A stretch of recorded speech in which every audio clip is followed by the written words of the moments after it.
If there's one thing you Switch watchers know about me, it's that I'm a massive fan of Japanese idols. Can't get enough of them. I'm all about them idols. So what a perfect game for me, Idol Manager. Yes, this is a real game, and despite my lack of knowledge about the subject, sorry to break the facade, I have been quite interested in playing this. It seemed wonderfully ridiculous, and it most certainly is.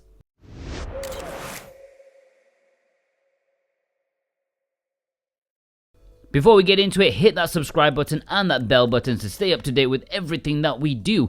We're on the road to 100k and we're giving away an OLED model when we get there. Plus, if you like this video, check out my new channel, A Bit More Jordan, for a lot more me. So what's Idol Manager all about? It may seem self-explanatory, but I'm going to say it anyways. You are a new manager of an idol production company. Coming from small origins, you have to build it up into an empire. Training the girls up, making them do photo shoots, taking part in ad campaigns, host a radio show, a TV show, release music singles, go on a world tour. And not just for one idol, for as many as you can. In the story mode, the building was previously occupied by pretty much a brothel, but now the former owner is trying to go straight as such. He's tasked you with managing the idol business, and you can be a boy or a girl, you can choose your name and even the name of the idol group you're making. As you begin, you obviously don't have a whole lot of resources at hand, but you can choose between a story mode and a free play mode. And I would advise choosing the story mode first, since it gives you a rather robust tutorial on how to work your way around these sometimes confusing menus.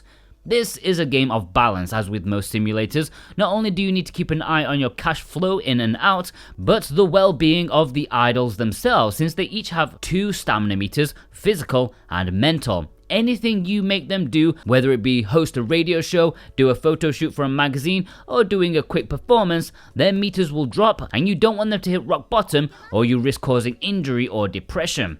You start off with pretty much no one, but as you build up your base with a dance studio, recording studio, admin offices and break rooms, you hire staff members and idols. You hold auditions, which is kind of like a gacha system. You may get some duff ones or maybe some absolute gems, and they all have potential to get better with age and the right training. Balancing money-making projects with the girls' well-being and their wage demands is tough, because as soon as the tutorial is up, you'll be on a downward spiral to financial ruin. Rent is high, staff wages are high, and you're not really popular enough to pull in much profit.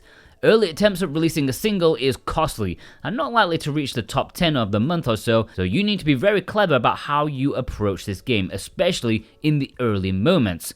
If you're not careful, you will become bankrupt. It's tough. Either that or I'm just not cut out to be an idol manager, which I refuse to believe because I was born for this. It is a very tough start, but I figured out a solution that I think works in life in general. Exploitation of an underage workforce. Work them to the bone. It's a video game, it's fine. Pixels don't really feel physical or mental exhaustion, and they don't really need that pittance you'll be paying them. So who cares if they're 12, drop their salary and get them signing business deals until they drop. Daddy's gotta buy a Ferrari. Actually, I couldn't bring myself to do that, even though they are digital pixels. I still felt quite bad, so I wasn't quite a totalitarian dictator.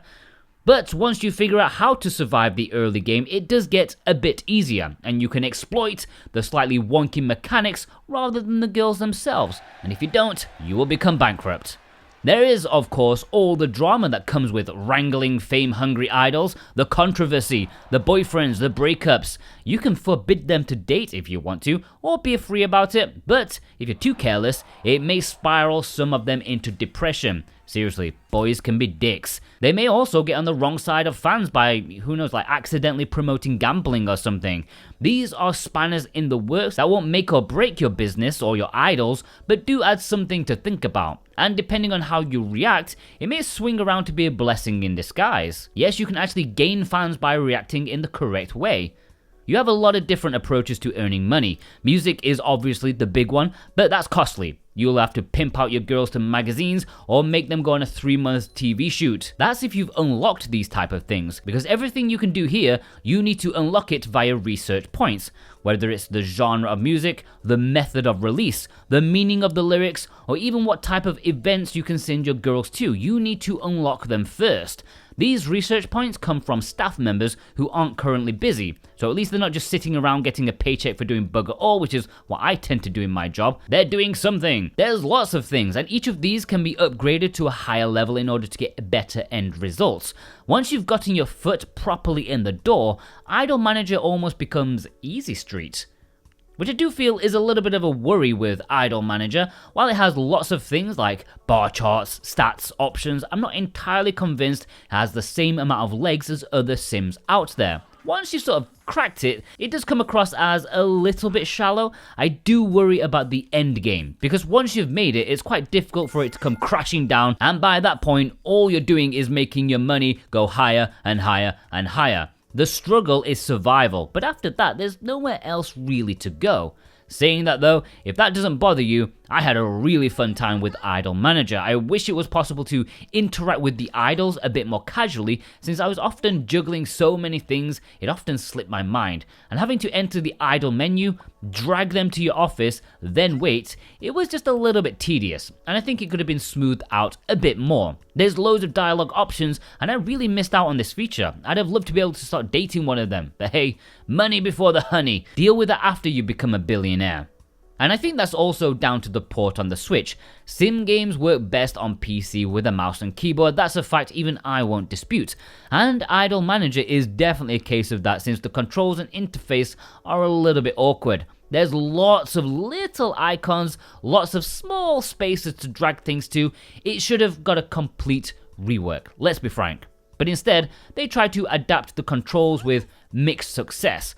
I struggled at first, especially with the scrolling menus, which didn't always make sense to me and were borderline frustrating. However, after delving into the control menu, I did learn some advanced control techniques like holding down one of the shoulder buttons, which enabled more stuff. So yeah, that did become a bit better, but still not ideal. It should have been snappier, bigger hitboxes, or just completely redesigned for consoles. But it wasn't, and it's something that takes a few hours to get used to. And I was also quite bewildered that there's no touchscreen controls in handheld mode. But again, I think it's because, everything's just kind of small. Maybe that would have been too finicky for our big fat McDonald's fingers. And yeah, the tiny text doesn't do so well on the Switch's small screen either. And yeah, I have perfect eyesight, but even I had to squint. Regardless of the interface and control issues, I found Idle Manager to be one of the most addictive games I've played in a good long time. Slowly increasing that money, building up your fan base, and taking on ever increasingly ambitious projects, I struggle to make myself stop.